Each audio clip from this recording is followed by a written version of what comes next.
Bienvenue dans L'. Actualité Mercato au Barça. La prolongation d'Ousmane Dembélé est depuis quelques semaines au cœur des débats. Alors que le contrat de l'ailier tricolore expire en juin prochain, l'AS Blaugrana cherche désespérément à le prolonger. Comme révélé par le quotidien Sport ces dernières heures, Xavi pousse personnellement pour que l'ancien Rennais poursuive son aventure catalane. C'est notamment à l'initiative de l'entraîneur espagnol que le lien a été renoué avec une réunion à Marrakech hier entre Mateu Almani, directeur sportif du Barça, et l'agent de Dembélé Moussa Sissoko. Une réunion forcément porteuse d'espoir qui se serait néanmoins confrontée à une réalité brutale.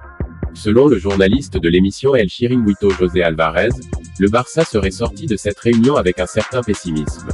Le Barça estime que la prolongation de Dembélé est encore très compliquée à envisager après la rencontre.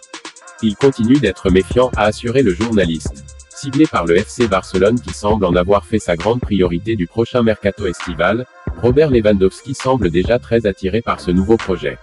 Sous contrat jusqu'en juin 2023 avec le Bayern Munich, Robert Lewandowski, 33 ans, semble bien parti pour changer d'air l'été prochain. À en croire les dernières révélations de la presse catalane, le buteur polonais serait la priorité absolue du FC Barcelone qui, dans sa quête d'un joueur de renom l'été prochain en attaque, a privilégié son profil à celui d'Erling Haaland. Mais qu'en est-il dans l'esprit de Lewandowski? Le quotidien sportif annonce que Lewandowski envisage fortement une arrivée au FC Barcelone l'été prochain après avoir considéré qu'il avait terminé un cycle en Bundesliga. Le buteur polonais désire un contrat de 3 ans au minimum au Barça et cherche un projet dans lequel il se retrouvera au centre pour continuer à remporter des titres importants. Lewandowski serait par ailleurs très attiré par le championnat espagnol, même s'il a refusé à plusieurs reprises le Real Madrid par le passé selon Sport. Affaire à suivre. Le FC Barcelone cherche, ce n'est pas un secret, un voire deux latéraux. Au moins un latéral gauche, pour doubler Jordi Alba. Malgré la présence d'Alex Baldé dans le groupe pro, les Catalans peuvent pas encore se reposer sur le jeune de la Masia et doivent donc recruter. Suite, il y aura, peut-être, l'arrivée d'un latéral droit, probablement conditionné par le départ, ou non de Serginho Dest. L'arrière droit américain qui est dans la rotation avec Dani Alves pourrait partir en cas de bonne offre, et le nom de Noussair Mazraoui circule comme remplaçant potentiel. Depuis ce matin, la rumeur Javi Galán circule du côté des médias espagnols, avec Javi Miguel en chef de file de cette rumeur. En effet, on apprend que le latéral gauche du Celta Vigo serait une des pistes prioritaires des Blaugrana à gauche pour doubler Jordi Alba. Dans les faits un latéral de Liga, pourquoi pas, mais dans la réalité, c'est bien plus étonnant. À 27 ans, Galán n'a que 82 matchs en première division, et 105 dans la Liga 2. Il compte donc très peu de matchs au haut niveau, et une telle ambition pour le Barça semble étrange. Alors si l'exemple de Jonathan Klaus au RC Lens peut rappeler celui de Galán, les premières rumeurs apparaissent autour du 100 et or qu'après une deuxième saison au haut niveau. Et puis les statistiques ne sont pas les mêmes, l'Espagnol n'a que 3 passes décisives en championnat, contre 3 buts et 6 passes la saison dernière pour le Lensois. Aussi, l'aspect économique.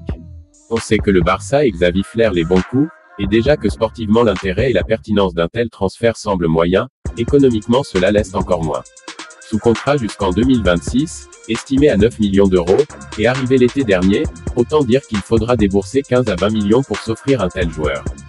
Si le choix de payer Ferran Torres un peu plus de 50 millions d'euros a été critiqué, et que le FC Barcelone hésite pour Gaïa à 40 millions ou Adama à 30, en mettre 15 ou 20 sur un arrière inconnu au bataillon il y a encore quelques mois semble relever de la folie, et même de l'incompréhension. Sans club depuis son départ du FC Barcelone en octobre dernier, Ronald Koeman va retrouver son poste de sélectionneur des Pays-Bas. Après le début de saison compliqué du FC Barcelone et le retour de Joan Laporta à la tête du club culé, Ronald Koeman a été démis de ses fonctions en octobre dernier afin de laisser place à Xavi. Depuis, le Néerlandais n'a pas retrouvé de poste, et son congé sabbatique devrait encore durer quelques temps. D'après The Telegraph, Ronald Koeman va reprendre la tête de la sélection des Pays-Bas dès le 1er janvier 2023, après le mondial au Qatar. L'ancien coach du FC Barcelone, à la tête des Oranges entre 2018 et 2020, succédera à Louis van Gaal, qui a révélé dimanche être soigné pour un cancer de la prostate. C'est tout pour l'actualité de ce mardi. N'oubliez pas de nous laisser vos impressions en commentaire et de vous abonner à notre chaîne pour plus d'informations.